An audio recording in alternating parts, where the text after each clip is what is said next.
Redditors who have tried to hide on your cruise when it ended so that you could stay on the ship for the next round, how did that go?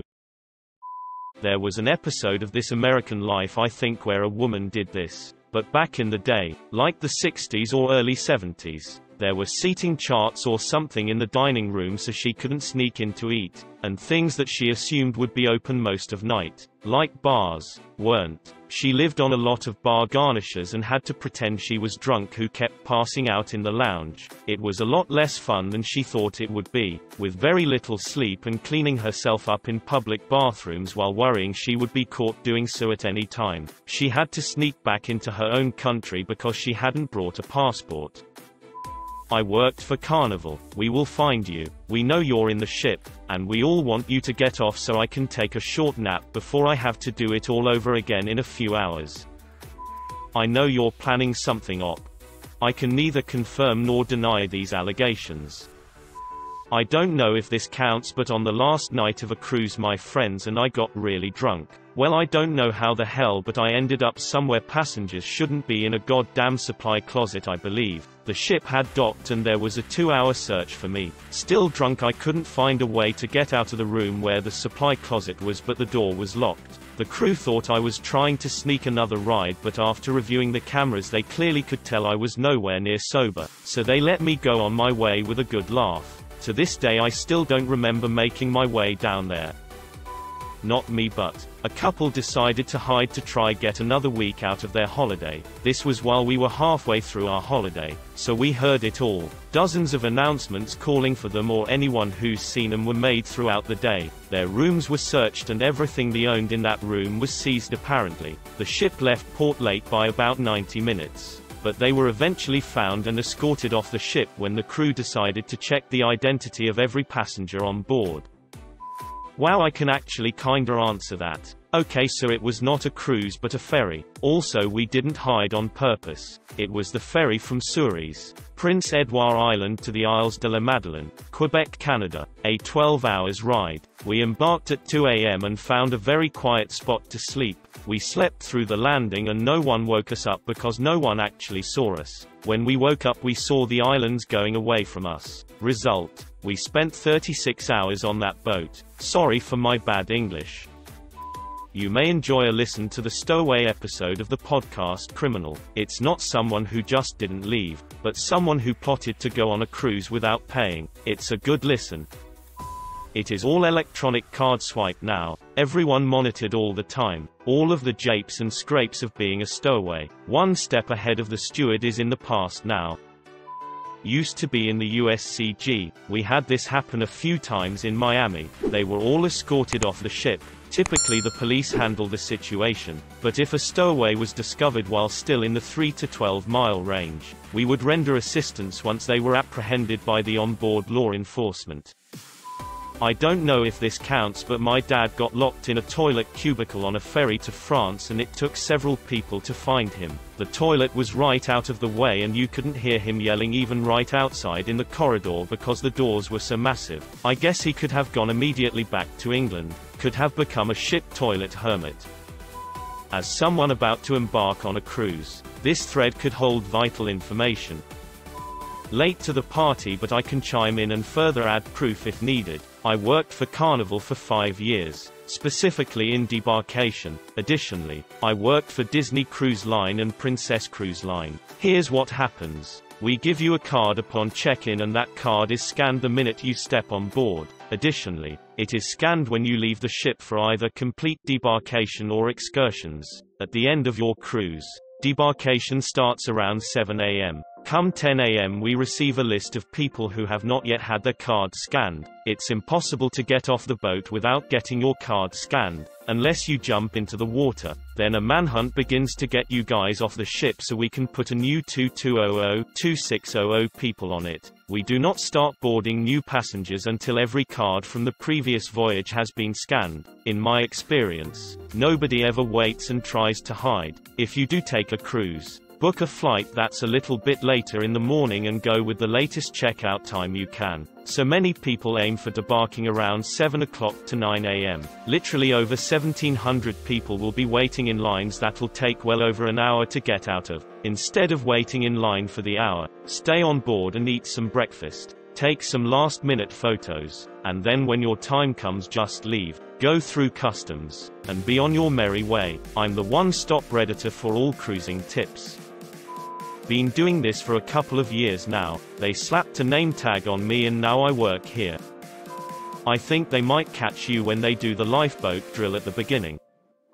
I am a stand-up comic who works on cruise ships 3 to 4 months out of the year. Guests who take forever to leave suck. Employees of the ship can't leave until every last guest has exited the vessel. So if a guest is taking the time to leave or hiding, they are potentially keeping over 100 employees from going home. And many of the employees are on the ship for like 8 months. So every second counts when they just want to get off and start heading home. Get off the boat.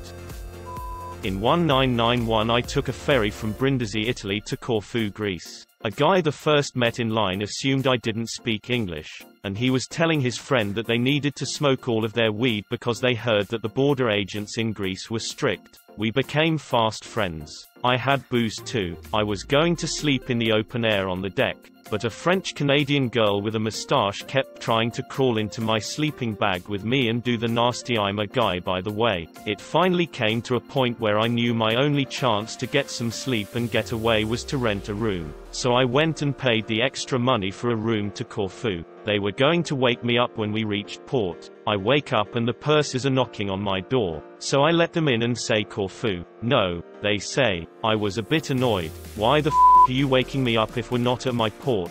I try to convey that, and then they say no Corfu. Huh? Corfu gone. Fart. I find myself being escorted up to some obviously police kind of office with the pursers looking angry at me. But I finally get to somebody that speaks English and start ripping them for not waking me up. I guess they didn't like my attitude because I was booted off on mainland Greece with no way to get to Corfu, with a raging hangover, and I'm about to shit my pants. I start asking around the port how I can get to Corfu and where I can find a bathroom. Some random Greek guy took pity on me and helped me out, and suddenly realized that a rust bucket that was just about to leave was heading there. I rush over and pay, and it's not a tourist boat. It's the boat the locals take to work on the island. I make a beeline for the head, and a dude stops me. No using the bathroom while in port.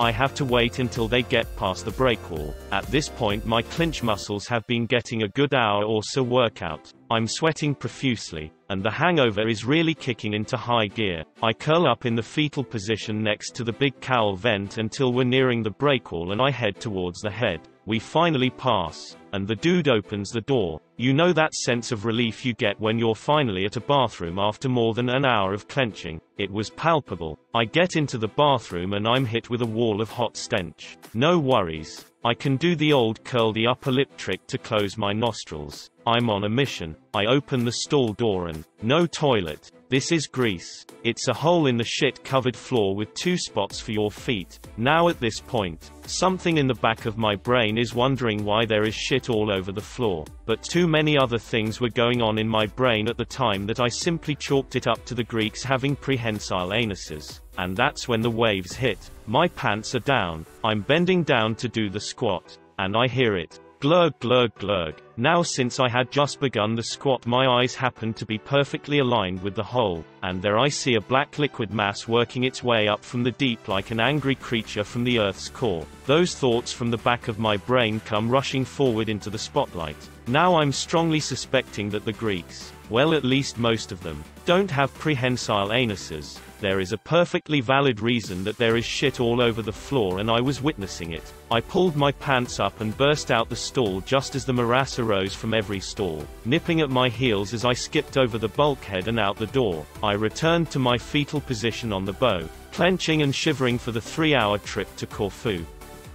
Ships tend to have really good tracking of their packs. There's security cameras everywhere, and when you disembark they give the ship a really good walk through. All the passenger areas are easy to see through and have no hiding places, and if a PAX were to be in a crew area, it happened every now and then we would notice immediately. I've never had passengers try to stow away, but I've definitely seen crew run away from the ship. Mostly happens in American ports. Personally, when I was working on ships, I couldn't wait to get the off them every time I saw land. Why people cruise to begin with is beyond my comprehension.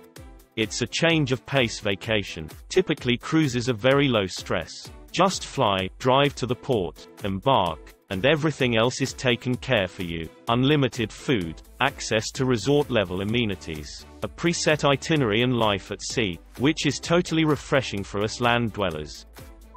A little different. I was going through a really hard bout with depression in 2012 and really had nothing going on in life besides an overnight job at a gym. My parents decided to do a family cruise in March as our Christmas present. I was actually planning on saying goodbye to my family at the end of the trip and just getting off at the last island and not getting back on. Then I found out the cruise company would alert local authorities that I didn't get back on. I wanted to just island skip for a while instead of backpacking through Europe to do some thinking and adventuring. I didn't want to end up in some shitty Caribbean jail. Very specific target audience. My friend did this. He can't handle his drink, and we were on a mini cruises from Newcastle to Amsterdam. After a good few drinks he loses it, rips a table from the wall and throws it away. Took his top off as well as another friend's top and threw them overboard, shouting "WHEEYYY." He was quickly sent to the brig and had his passport confiscated, meaning he couldn't get back on the boat after our day in Amsterdam, so he tried to hide under the bed. According to his story, he couldn't fit, so his feet were sticking out a bit, and said he got caught straight away. They threw him off and we never seen him that day. Imaginably, when we got back on the boat to no friend under the bed, we were concerned. We chose his closest friend to call his dad to say, "We have lost your son LMAO," and his answer was, "Oh, I know, we booked him a flight." Turns out he ventured off the boat in a panic. Somehow managed to find a British embassy and explained his situation. Not sure how, but they organized him to fly home without a passport. Every time I see him I ask him to tell me the story again for a laugh.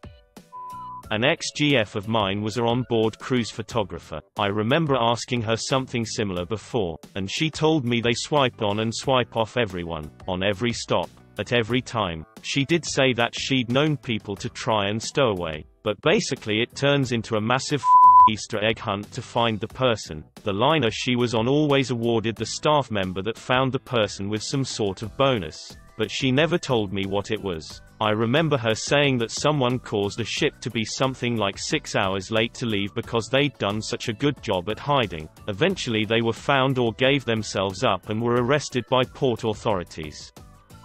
Every cruise ship has an employee section that includes a club per bar areas. I once got access after hitting on a bartender. Beers were $1 and everyone was wasted. That's an area I would look into. You'll never find it on your own, definitely need an employee to show you how to get in. I was on a ship traveling from Portugal to China. We took a wrong turn somewhere, landed on a remote island, and now the captain's enslaving all the locals. While I won't rule it out as an impossibility nowadays, it would be extremely difficult. First, you're scanned on and off the ship, so they'd know you never got off. So now you're hiding on the ship. WTF are you going to do? You won't be able to get into or back into your room. You won't be able to eat or drink on some of the cruises since you'll need a valid key card or wristband. You'll be carrying all your stuff around. Since you'll have nowhere to store it, you might make it to the first port without being caught, but then you'd probably want off, and when you get scanned off you're busted. I'd say it's 99.9% likely you spend your stowaway cruise in the ship's jail cell until you get back to home port. I found some crew clothing in the laundry and put it on. The crew was changing out at the last stop so nobody would recognize my new face. In the 2 days between the ending of one round and the start of the next leg, I found myself enjoying the nods from other crew members and a level of respect I wasn't used to, having dressed as a normal passenger. I decided that I would chat up some of the bar staff and see if I'd have any luck getting free drinks. After a few beers, This new bartender came on, an old British guy. Looked like he'd seen some stuff. He had a nickname for everyone. Governor, amigo, pal, comrade. I guess he'd really traveled a lot. He kept serving me drinks with a sly wink. Like from one old sea dog to another, it came time to settle my bill, as the ship was prepping for departure, and when I went to give him money, sure enough, he told me I didn't have to pay. No sir, he said, this one's on me. No trouble at all. Good luck getting us out of dock. And he pointed over my shoulder with his chin. I turned around and the rest of the bridge crew was there with a security detail. Day 247. They still don't realize. I have been living off of seawater and Ritz crackers for the past month. I can't let them see me in the cafeteria. People tell me all the time, dude, just leave the boat, but none of them understand. Using the quarters I find on the ground, I was finally able to pay my cell phone bill again today. I got a text from some guy named Boss Dumb Name telling me that he's gonna put me in a thing of fire. Whatever. Probably insane. I got a scam text from some guy named Jane calling me husband. And from police. Regardless, I'm probably gonna fry up the phone battery for more fire today. I sometimes wonder what life is like outside of the ship, but quickly dismiss those thoughts after I realize that there is no such thing as living outside of the ship. Around day 50 or 60, people in blue coats began to harass me, saying that I must go or they're gonna find me or something. They're probably just heroin addicts, though they scared me enough to go incognito until they're gone.